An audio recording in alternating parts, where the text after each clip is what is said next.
16 de marzo de 1943. El U-Boat nazi U-653 llega con dificultad a la base tras un mes de combate en el Atlántico Norte. ¡Iniciad motores! El submarino tiene problemas en los motores. El vigilante del puente ve un pequeño destello rojo en medio de la oscuridad. ¡Contacto enemigo! Un marinero que se enciende un cigarro en la cubierta ha revelado la presencia de un barco aliado. Miran a los alrededores y descubren que están rodeados por docenas de sombras fantasmas. Estamos en medio del convoy. De algún modo, el U-653 se encuentra navegando en medio de un convoy aliado. Un accidente fortuito crea las bases de la batalla de convoyes más grande de la Segunda Guerra Mundial.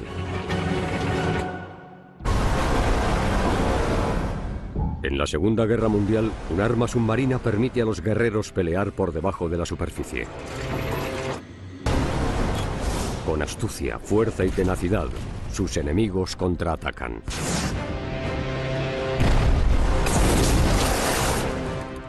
Es una apuesta desesperada, revolucionaria y en ocasiones primitiva para cambiar el curso de la guerra. Sus historias son leyenda. Segunda Guerra Mundial. Infierno bajo el mar. La confrontación del Atlántico.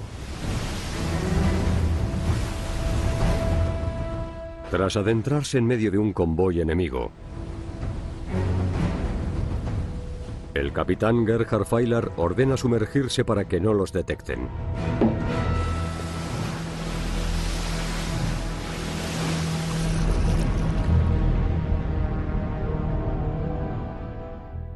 ¿Cómo vais?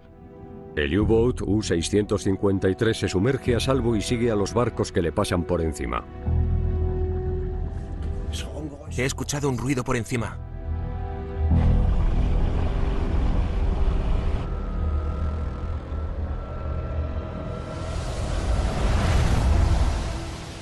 Horas más tarde, Feiler vuelve a salir a la superficie justo detrás de las columnas de barcos, para enviar una señal de avistamiento de convoy al cuartel general.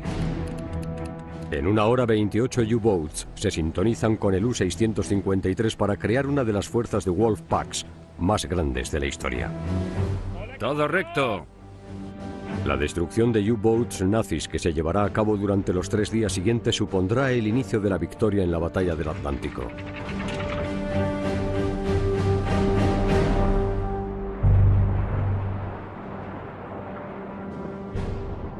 ...15 de marzo de 1943. El convoy aliado HX-229 se abre camino entre los mares tormentosos en un rumbo de norte a norte por el oeste. Los barcos de guerra escoltan a los buques mercantes por protección. Más de 3 años en guerra y la mayoría de los bienes y de las materias primas necesarios para el esfuerzo bélico se transportan en convoyes desde Estados Unidos hasta Gran Bretaña. La ventaja de los convoyes es que tienes el resto del mar vacío y concentras tus defensas alrededor del único objetivo que importa. Los submarinos tienen que centrar sus ataques. Todos los convoyes reciben nombres para identificarlos. HX indicaba originalmente la salida de Halifax. 229 indica que 228 convoyes salieron antes que él. El HX-229 avanza gradualmente con otro convoy, el SC-122, que es más lento y sale desde Nueva York. Entre ambos hay casi 100 buques mercantes. El teniente comandante Gordon John Luther dirige el grupo de escolta que protege el HX-229 y que cruza 4.000 kilómetros en el océano. Con solo 4 barcos de guerra para proteger 40 barcos, el grupo de escolta tiene capacidades limitadas. No tiene los recursos para brindarle al convoy la protección que necesita. Es el segundo escolta transatlántico del teniente comandante Luther. El primero no tuvo ningún incidente, pero esta vez no tendrá tanta suerte. La inteligencia naval nazi lo espera. Cuando los dos convoyes salieron de Estados Unidos, el B-Dienst, el servicio de inteligencia alemán, fue capaz de leer las señales del convoy aliado. Esto le dio la oportunidad de enviar U-boats para buscar y luchar contra ese convoy. Para el grosadmiral Karl Dönitz, frenar las embarcaciones aliadas que iban a Gran Bretaña es la clave para ganar la guerra. Se dice que Dönitz quería 300 submarinos para enfrentarse a Gran Bretaña, y en enero de 1943 consiguió 300 submarinos. La gran diferencia en 1943 es que la producción se hace en masa y ahora hay un gran número de U-boats. Dönitz puede desplegar 50 o más en varios bloques frente a los convoyes. Los U-boats nunca habían sido tan fuertes. Dönitz cree que ya tiene la flota de U-boats para derrotar a Gran Bretaña. A principios de 1943, casi 11 millones de toneladas de materias primas, provisiones y alimentos se hundieron en el Atlántico. Gran Bretaña estaba en un punto crítico. Cerca del 22% de todas las embarcaciones que navegaron entre el 1 y el 21 de marzo no fue capaz de llegar al otro lado. Es el periodo más negro de la guerra, es casi catastrófico. Sin embargo, para Dönitz, el reto sigue siendo localizar los barcos aliados. Su tripulación lleva a cabo la táctica del Wolfpack. Un Wolfpack es un grupo de submarinos alineados frente a una ruta de convoy conocida. De ese modo se detectan los convoyes que pasan entre medias. Si se ve un convoy, se envía un mensaje con una señal de localización al cuartel general de los U-boats. Se les pide a los submarinos de los alrededores que converjan y se preparen para atacar. La única posibilidad para luchar contra un convoy con U-boats sería hacerlo de manera simultánea. Un ataque con varios U-boats para que los escoltas estén ocupados y permitan a los demás submarinos lanzar torpedos contra los buques mercantes. Dönitz coloca un Wolfpack, el grupo Raubgraf, al noroeste de Terranova. En esta ocasión, Dönitz tiene información sobre un convoy muy numeroso que va del oeste al este con provisiones para las fuerzas aliadas. Pone en ruta sus grupos de batalla submarina para interceptar dicho convoy. Pero Raubgraf ataca primero a un convoy aliado diferente y revela la posición del Wolfpack. Inmediatamente los aliados cambian el rumbo de ambos convoyes, el HX-222 y el SC-122. Con la ayuda de los vientos del poniente, los dos convoyes esquivan al Wolfpack Raubgraf. Están a salvo, por ahora.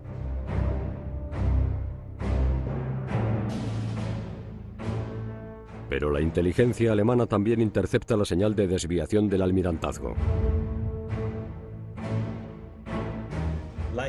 Como si fuera un ajedrecista, Dönitz movió su submarino como si se tratara de piezas de ajedrez e intentó juntar todos los U-boats que pudo para atacar los convoyes.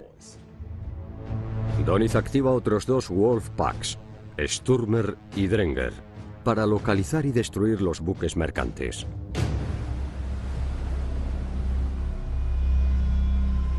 El convoy del teniente comandante Lucer aún está a 5 días de su destino en Liverpool y se acerca a la parte más peligrosa de su viaje, lo que algunos llaman la garganta del diablo. Los alemanes tenderían a agruparse en Wolfpacks en esta zona, en el Atlántico Central, y a principios de 1943 había muchos U-boats. La protección de los barcos aliados se consigue con cobertura aérea. Los aviones de gran alcance tienen radares y cargas de profundidad para hundir los U-boats y disuadir los ataques contra los buques mercantes. Pero el Atlántico Central es una expansión de océano mayor que el alcance de la asistencia aérea. Los aliados lo llaman la brecha aérea. Hay una brecha en mitad del Atlántico que no pueden cubrir los aviones que vuelan desde Canadá, Islandia o Irlanda del Norte, teniendo en cuenta el alcance de la mayoría de aviones. Por tanto, es comprensible que los U-Boats se concentraran en la zona donde la amenaza fuese menor. Los barcos tardan 2 o 3 días en cruzar la brecha aérea. Sin una cobertura aérea y con solo 5 barcos de guerra para proteger el convoy HX-229, Luther avanza sin prepararse para lo que Doniz tiene en mente. En algún punto del estrecho entre los grandes bancos de Terranova y las proximidades de Irlanda te van a encontrar.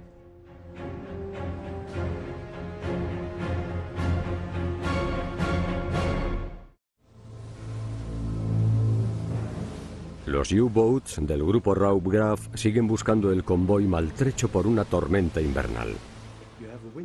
El viento sopla a unos 100 o 110 kilómetros por hora. A veces da en la cara de la tripulación. La temperatura está ligeramente bajo cero.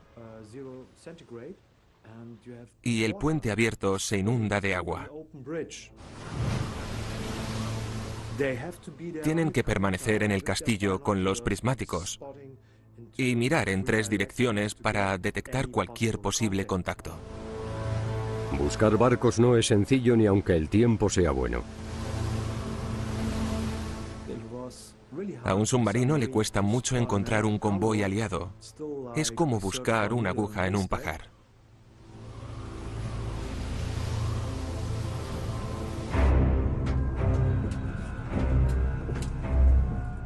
Después de operar con el grupo Raubgraf durante un mes, ¡Iniciad motores! el motor de estribor del U-653 falla. Les queda poca gasolina y el capitán Gerhard Feiler debe encontrar un tanque de combustible antes de regresar a la base para repararlo. A pesar de su menguante capacidad para atacar, los vigilantes siguen en sus puestos. Mientras renquean, ¡Contacto enemigo! el vigilante realiza un sorprendente descubrimiento. La visibilidad es muy mala, pero desgraciadamente en uno de los barcos alguien se enciende un cigarro y eso muestra un destello y le dice al submarino que allí hay un objetivo. El U-653 navega justo en medio de un convoy aliado. Feiler no tiene torpedos para atacar, pero está al mando del U-Boat más potente del Atlántico. Estamos en medio del convoy. Debe mantener al convoy al alcance, pero sin que le descubran. ¡Todo recto! Feiler ordena sumergirse ¡Vamos, vamos, rápido! ¡Alarma! para seguir siendo invisibles. ¡Vamos, más deprisa, vamos! La tripulación no esencial se da prisa por sumergir la proa.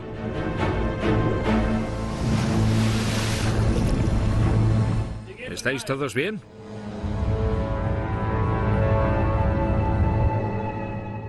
Escuchan, discerniendo diferentes barcos del convoy que les pasan por encima. He escuchado un ruido por encima. Se apoyan en el sonido de los propulsores para seguirlos sin que se vea el submarino.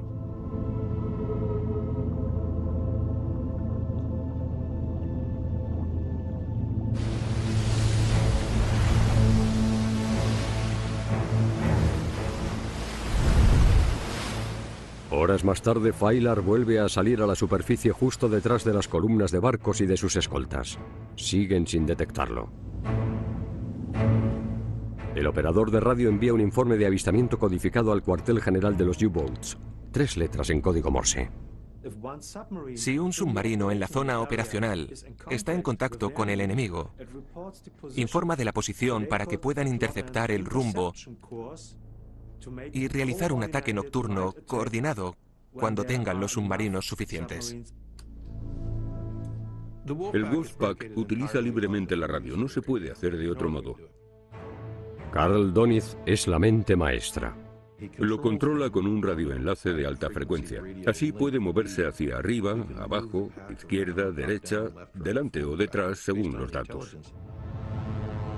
El informe de avistamiento ilusiona a Doniz. Tiene un objetivo preciso. El resto del grupo Raubgraf está a 130 kilómetros. Doniz les ordena desplazarse a máxima velocidad hacia el convoy.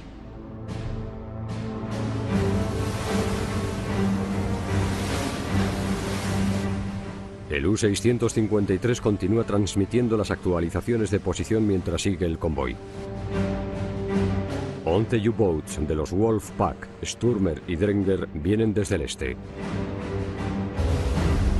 Al caer la noche, 38 U-boats avanzan tras los barcos ligeramente defendidos.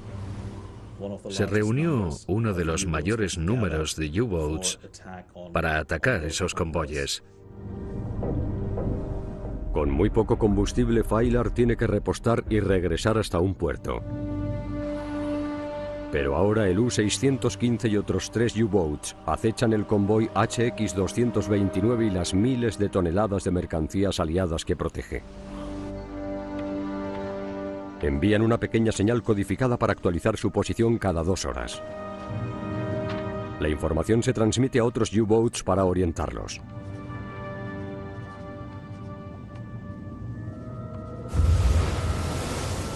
Los Wolfpacks se juntan, pero necesitan más U-boats para lanzar un ataque completo. Siguen el convoy de Luther en la brecha aérea. El mayor número de hundimientos y la mayor zona de operaciones se producen en la brecha aérea del Atlántico Norte porque es el lugar en el que a finales del 42 y a principios del 43 podían utilizar submarinos con impunidad. El comandante del U-boat sabe que solo tienen 2 o 3 días para llevar a cabo su asalto antes de que la cobertura aérea aliada llegue para ahuyentarlos. ¡Vamos!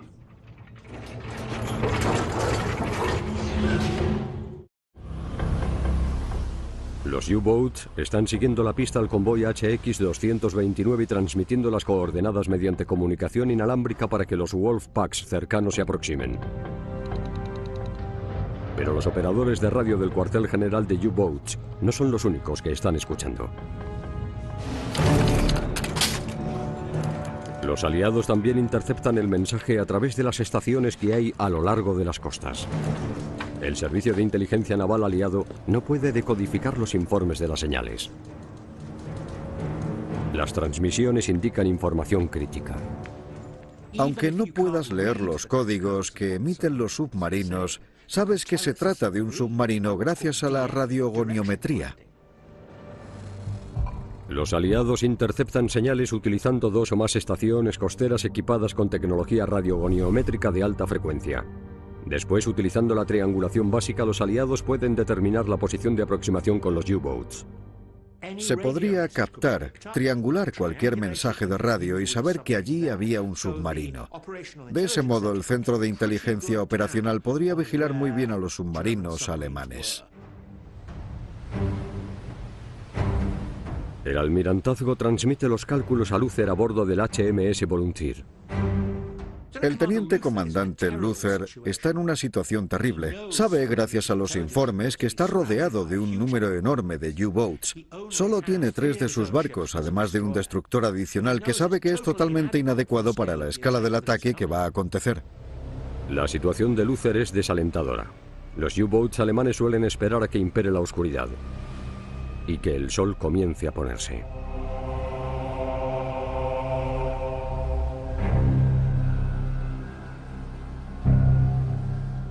El ataque se suele producir por la noche, en medio de la oscuridad, y mientras los submarinos solamente asoman el castillo.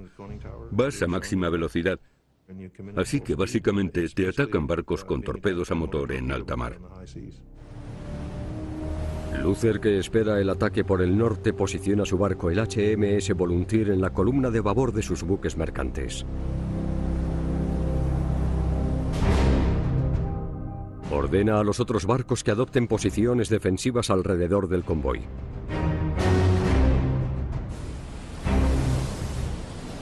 Ya hay 7 U-boats nazis cerca. Doniz esperaría hasta que hubiera suficientes, 6, 8 o incluso 15 o 20 en algunos casos, alrededor del convoy, y entonces daría la orden en el momento adecuado, en la oscuridad de la noche, para tener libertad de ataque. A bordo del U-603. ¡Emerged! El lugarteniente Bertelsmann se prepara para un ataque en la superficie. Bertelsmann logra colocarse entre dos de los buques escoltas, uno de ellos el HMS Beverly, un destructor americano al servicio de la Marina Real, y una de las corbetas. Hábilmente maniobra entre los escoltas y puede disparar su torpedo hacia el convoy. Mientras Bertelsmann se alinea para disparar, el teniente comandante Luther ordena que el convoy gire hacia el sur, esperando evadir los U-Boats que han detectado al norte y al oeste.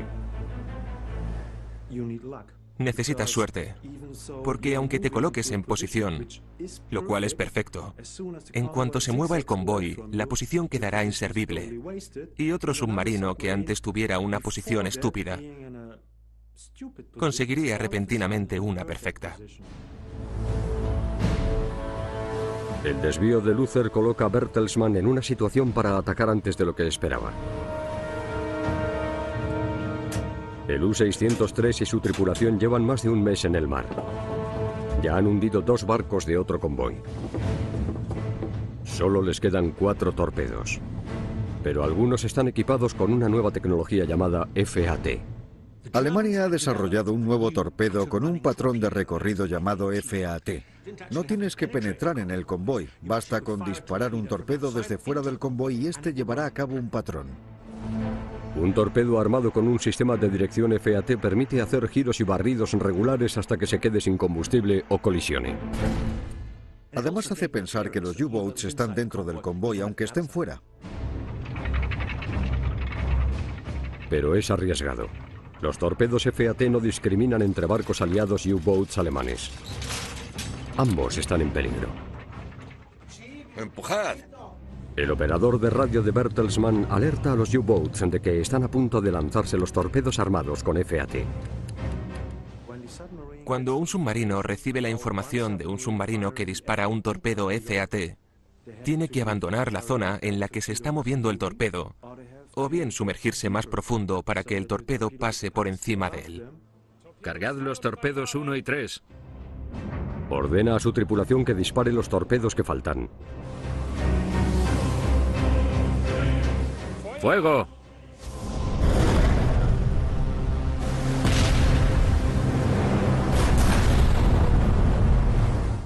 Alcanzar un barco con esos torpedos es tener suerte, pero es que en realidad alcanzaron 2. Con un cargamento lleno de trigo y manganeso. Preparaos para la inmersión. ¡Inmersión! El Elin K recibe un impacto paralizador. Cuando Luther se da cuenta de que han alcanzado su barco, ¡Contacto a babor! ordena lo que en la marina se llama media frambuesa.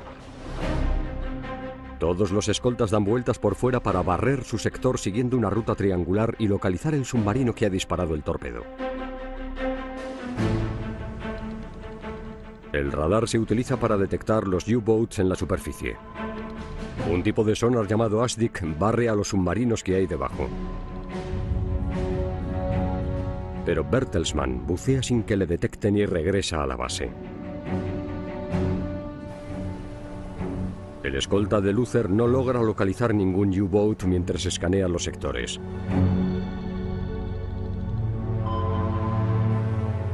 Pero durante su barrido, el HMS Pennyworth descubre los botes salvavidas del Elin K, el barco hundido por Bertelsmann.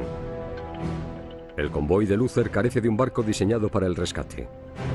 El procedimiento del convoy estándar implica que el último buque de cargamento en la columna rescate a los supervivientes. Pero los marineros del Elin K se han quedado atrás. Ahora los pocos y preciados barcos escolta del teniente comandante Luther están ocupados en el rescate. Se acerca la medianoche. Solo 3 escoltas están posicionados para defender los barcos, los bienes y la tripulación del convoy HX-229. Más U-Boats convergen y adoptan posiciones de ataque. El U-758, comandado por Helmut Mansek, lleva 12 horas en contacto con el convoy. Enemigo a 200 metros. Se mueve por el lado de estribor desprotegido. Permiso para disparar. Dispara 4 torpedos en el convoy. Alcanza 2 buques mercantes. Comienza el caos para los aliados. ¡Fuego! casi simultáneamente.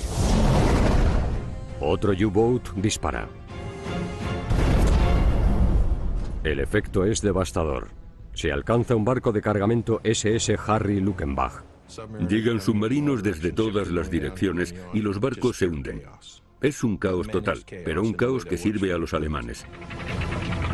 Poco después de medianoche, el teniente capitán Siegfried Strelow lanza su propio ataque. Permiso para disparar. Se alcanza el barco de liberación estadounidense William Eustis, que lleva 7.000 toneladas de azúcar. Una vez más, el último buque mercante de la columna no logra recuperar los botes salvavidas. Como los otros escoltas ya han llevado a cabo rescates, la preocupación de Luther es que debe elegir ya. En un ataque como este, en el que los barcos se hunden, el comandante escolta siempre tiene un dilema terrible: recoger a los supervivientes o ir tras los submarinos. Es muy difícil, sobre todo en este caso en el que el convoy no tiene ningún barco de rescate. De modo que se enfrenta a una decisión terrible. Luther no duda demasiado. También acude a rescatar a los supervivientes. Los barcos restantes del convoy HX-229 están totalmente desprotegidos. ¡Vamos, vamos! La tripulación espera que el ataque del U-Boat haya terminado. Pero en realidad la matanza solo acaba de comenzar.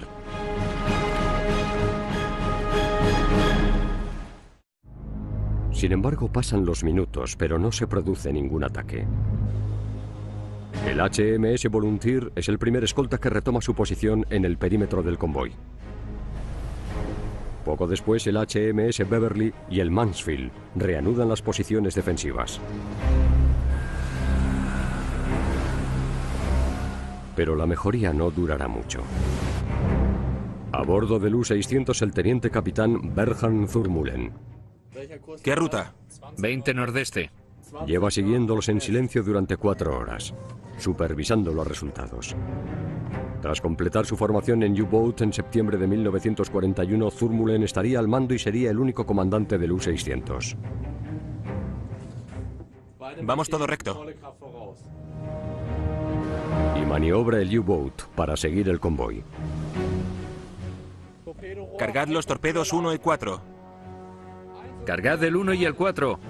Lanza un bombardeo de 5 torpedos. Torpedo 1, fuego. Torpedo 1, fuego. Torpedo 5, fuego. Torpedo 5, fuego.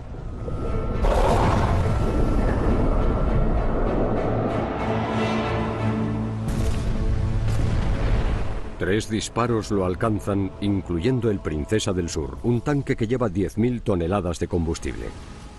Los U-Boats martillean constantemente el convoy. El U-600 hunde un tanque.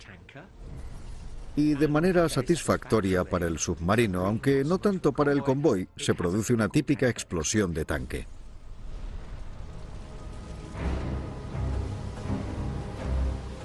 Luther ordena que 2 escoltas realicen un barrido a estribor. Su propio barco, el HMS Volunteer, vigila a babor.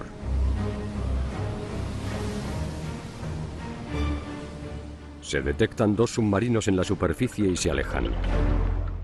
Luther hace todo lo que está en sus manos. Espanta submarinos, pero no tiene los recursos suficientes para atacar. Eco orientación 320, a la derecha. Aunque los escoltas detectan los U-Boats con su ASDIC, los persiguen sin éxito. Pero el ataque de Thurmulen es el último de la noche.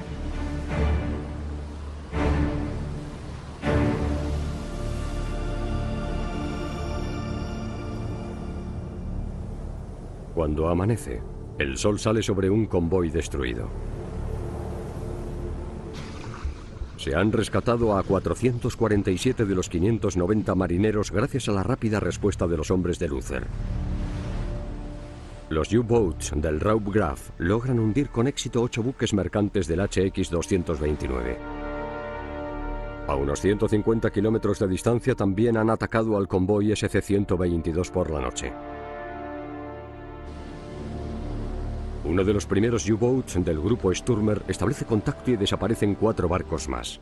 El primer ataque de los U-Boats del primer grupo hunde 12 barcos aliados. Es una proporción bastante buena. Es una lucha unilateral. Solo se dañan 2 U-Boats en la batalla.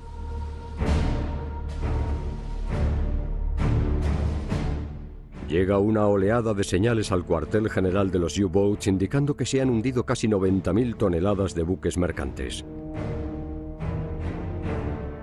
Finalmente, Doniz se da cuenta de que sus U-Boats no han localizado un convoy, sino 2. En este caso, tenían un plan operacional malo al enviar los convoyes en la misma ruta, ya que tuvieron que pasar a través de la zona repleta de submarinos alemanes. Y eso fue un error que se replantearon más adelante y que no volvieron a repetir. Doniz envía un mensaje a los U-Boats para continuar abordando el ataque. Dado que el convoy HX en concreto está sufriendo más pérdidas graves que cualquier otro convoy en la guerra, en Londres hay rumores de que quizá ese convoy no esté protegiendo los buques mercantes, así que quizá habría que buscar una alternativa, pero el problema es que no había ninguna.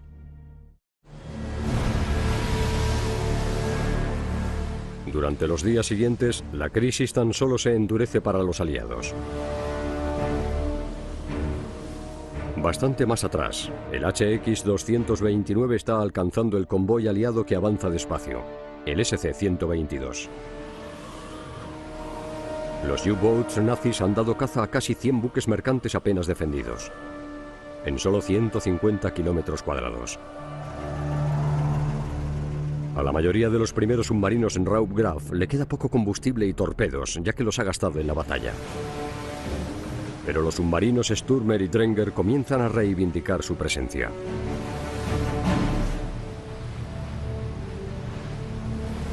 El HX-229 está bastante lejos del alcance de la mayoría de aviones. Si no se hubiera desviado tanto hacia el sur, habría sido posible la asistencia aérea. Pero desde el 17 de marzo el convoy está en la brecha aérea.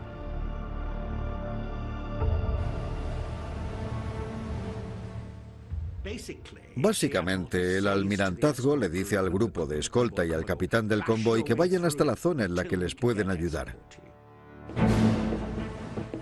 Con más U-Boats que convergen, los escoltas del teniente comandante Luther tendrán que luchar por sí mismos. Los 38 submarinos de los grupos Stürmer y Dränger rodean los 2 convoyes. El 17 de marzo salen a la luz y continúan rodeando buques mercantes uno a uno.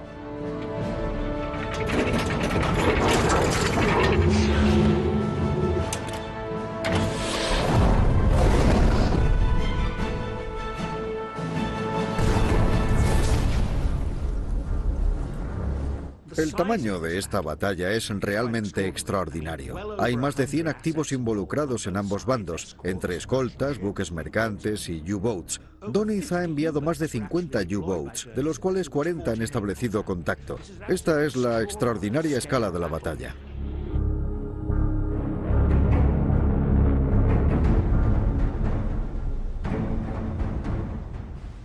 Pero a medida que avanza el día, el tiempo mejora. Y eso permite que las corbetas y los destructores aliados vayan a la ofensiva, para localizar y atacar los U-Boats. Sus armas más efectivas son las cargas de profundidad que se han diseñado especialmente para hundir submarinos. Se pueden programar para que exploten a diferentes profundidades y creen un efecto sándwich de explosiones por encima y por debajo de los U-Boats. Lo que destruye el submarino es el exceso de presión. Es decir, que no vas a acabar con él lanzando un proyectil que penetre y lo detone, sino que tienes que agobiarlo bastante.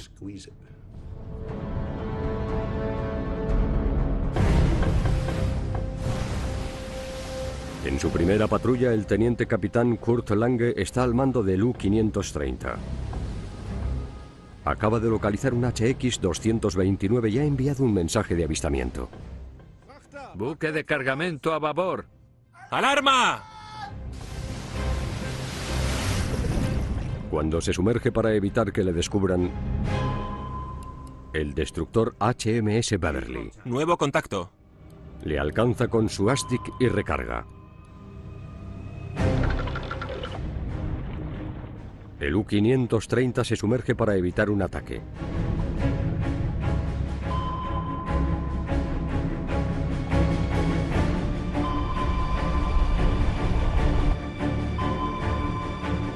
El sonar del Beverly continúa rastreando el U-Boat.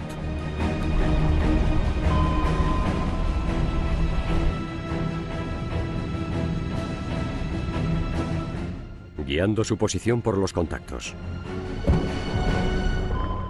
El HMS Beverly lanza cargas de profundidad por la borda.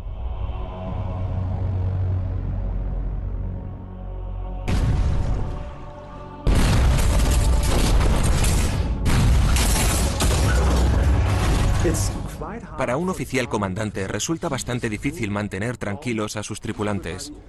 Se supone que todo el mundo debe esperar y confiar, porque no pueden hacer nada.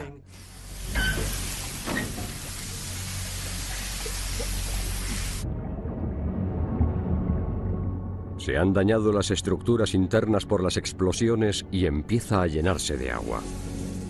El peso añadido hunde el U-Boat. El submarino se hunde casi 250 metros.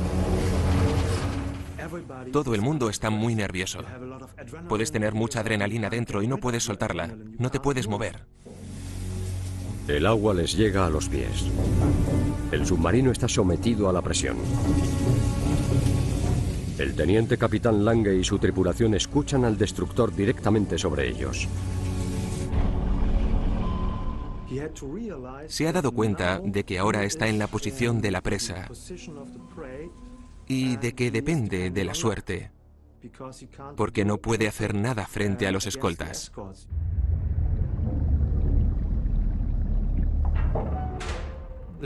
El problema de los submarinos es que no hace falta que se dañen demasiado. Si el submarino se hunde, todos se hunden con él y nadie vuelve a casa.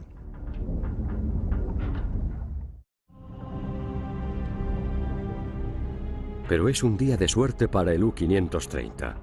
El HMS Beverly pierde el contacto con el U-Boat.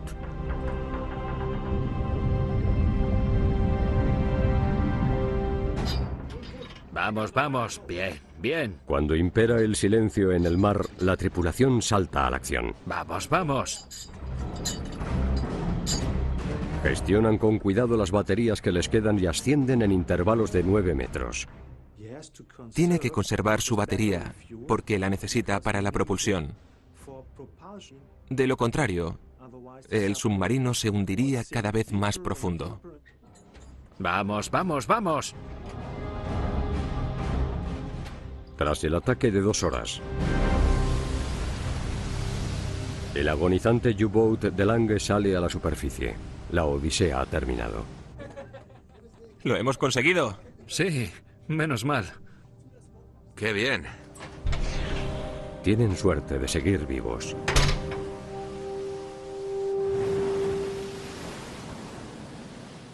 Los ataques aliados adicionales que se llevan a cabo el 17 de marzo ¡Vamos, vamos! obligan a 12 U-Boats alemanes a perder el contacto con el convoy. Como comandante de la escolta, lo que intentas hacer ¡Adelante! es bloquear el contacto. Si puedes atacarlo, tienes ventaja, pero es mejor si puedes hundirlo.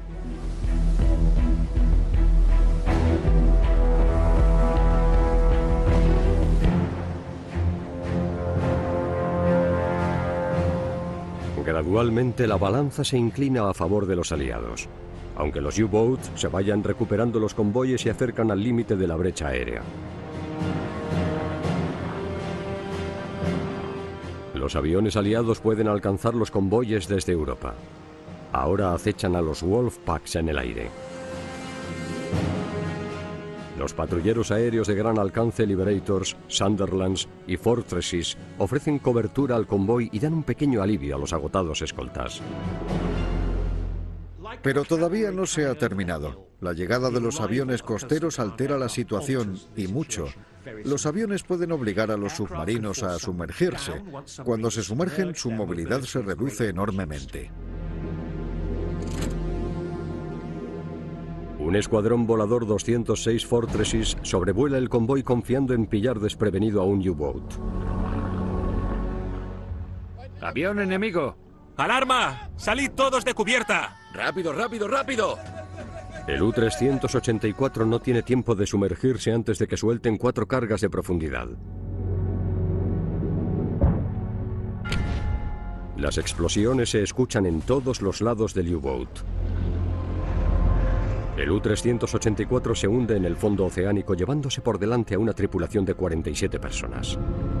El arma letal nazi se ha convertido en su ataúd de hierro.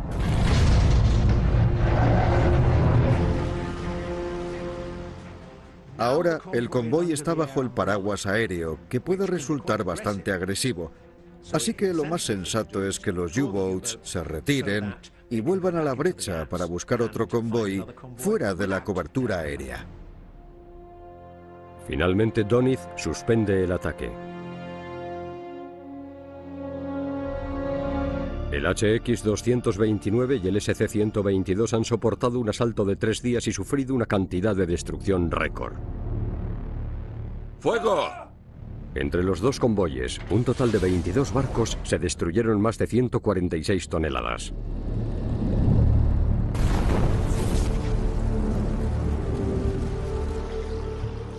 En los buques que quedaron se rescató a más de 1.100 supervivientes.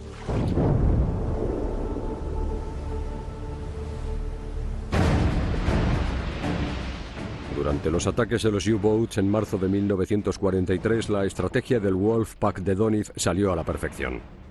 Las operaciones exitosas dan motivos para creer que Alemania está a punto de ganar la guerra en el Atlántico. Durante las 3 primeras semanas de marzo de 1943, los U-Boats interceptaron todos los convoyes que cruzaron el Atlántico Norte y atacaron a aproximadamente la mitad. Pero a final de marzo las circunstancias volvieron a cambiar. Los barcos están en el horizonte y el tiempo mejora. Todo cambia prácticamente en un abrir y cerrar de ojos a final de marzo. Los días primaverales más largos, una mejor tecnología y más aviones permiten a los aliados cerrar la brecha aérea. Cuando la fuerza aérea se hace tan opresiva en la primavera del 43 y cuando la brecha aérea del Atlántico Norte desaparece porque hay portaaviones pequeños, aviones de 4 motores, todos ellos equipados con radar, Doniz se queda sin opciones. Tiene que retirarse a final de mayo porque literalmente no puede.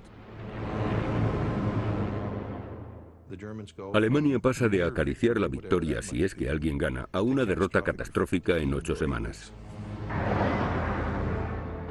La batalla contra los convoyes SC-122 y HX-229 es una batalla menor en el contexto de la guerra en su totalidad, pero marca el cambio de la batalla del Atlántico.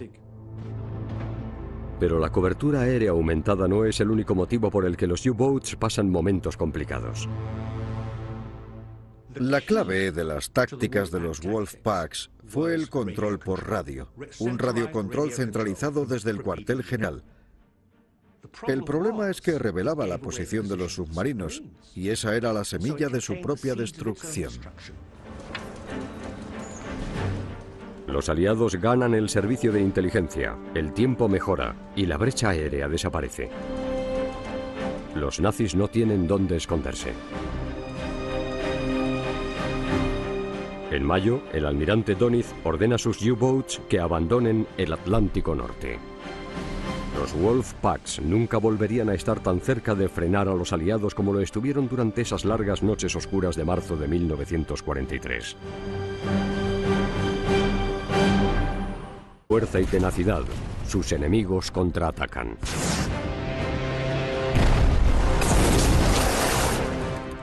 Es una apuesta desesperada, revolucionaria y en ocasiones primitiva para cambiar el curso de la guerra. Sus historias son leyenda. Segunda Guerra Mundial. Infierno bajo el mar. La confrontación del Atlántico. Tras adentrarse en medio de un convoy enemigo, el capitán Gerhard Feiler ordena sumergirse para que no los detecten.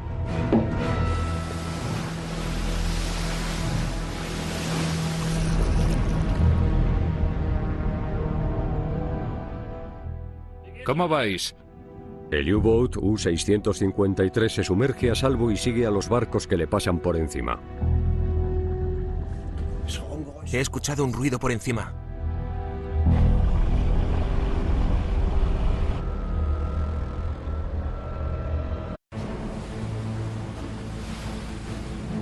...16 de marzo de 1943... El U-Boat nazi U-653 llega con dificultad a la base tras un mes de combate en el Atlántico Norte. ¡Iniciad motores! El submarino tiene problemas en los motores. El vigilante del puente ve un pequeño destello rojo en medio de la oscuridad. ¡Contacto enemigo! Un marinero que se enciende un cigarro en la cubierta ha revelado la presencia de un barco aliado.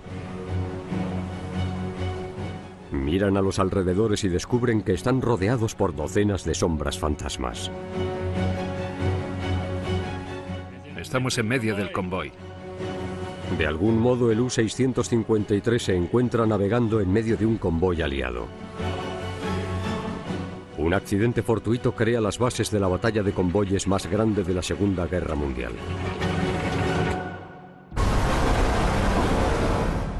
En la Segunda Guerra Mundial, un arma submarina permite a los guerreros pelear por debajo de la superficie. Con astucia, la inteligencia naval nazi lo espera. Cuando los dos convoyes salieron de Estados Unidos, el B-Dienst, el servicio de inteligencia alemán, fue capaz de leer las señales del convoy aliado. Esto le dio la oportunidad de enviar U-Boats para buscar y luchar contra ese convoy. Para el grosadmiral Karl Dönitz, frenar las embarcaciones aliadas que iban a Gran Bretaña es la clave para ganar la guerra. Se dice que Dönitz quería 300 submarinos para enfrentarse a Gran Bretaña, y en enero de 1943 consiguió 300 submarinos. La gran diferencia en 1943 es que la producción se hace en masa y ahora hay un gran número de U-Boats. Dönitz puede desplegar 50 o más en varios bloques frente a los convoyes. Los U-Boats nunca habían sido tan fuertes. Dönitz cree que ya tiene la flota de U-Boats para derrotar a Gran Bretaña. A principios de 1943, casi 11 millones de Pensas alrededor del único objetivo que importa. Los submarinos tienen que centrar sus ataques. Todos los convoyes reciben nombres para identificarlos. HX indicaba originalmente la salida de Halifax. 229 indica que 228 convoyes salieron antes que él. El HX-229 avanza gradualmente con otro convoy, el SC-122, que es más lento y sale desde Nueva York. Entre ambos hay casi 100 buques mercantes. El teniente comandante Gordon John Luther dirige el grupo de escolta que protege el HX-229 y que cruza 4.000 kilómetros en el océano.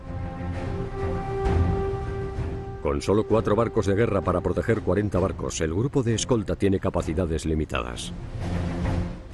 No tiene los recursos para brindarle al convoy la protección que necesita. Es el segundo escolta transatlántico del teniente comandante Luther. El primero no tuvo ningún incidente, pero esta vez no tendrá tanta suerte.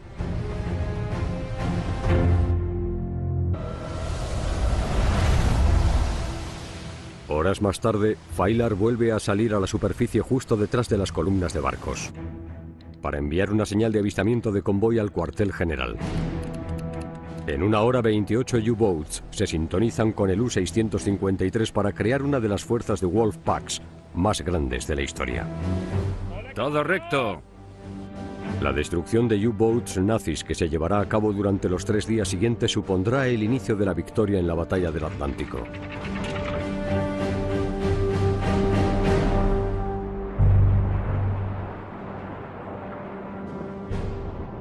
15 de marzo de 1943.